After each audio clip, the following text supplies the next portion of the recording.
Group parameters are used where different transactions are performing similar activities.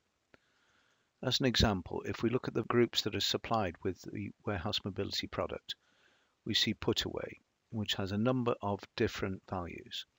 If we store our default values at the group level, this means that these same values are then used throughout the system. So in this case, we have a default run number of ADC in, we release the inbound by default, we use the pop-up location logic, and so on and so forth.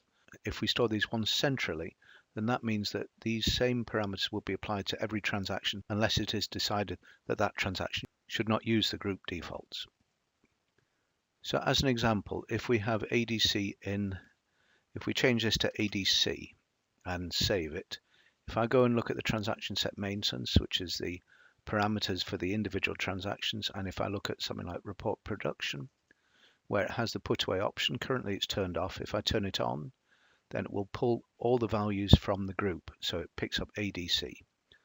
If I then go and change the group so that we're not using ADC, we're using ADC1 from here on in, and save that, then if I refresh the transaction set maintenance, if I look at the put away, it's now ADC1.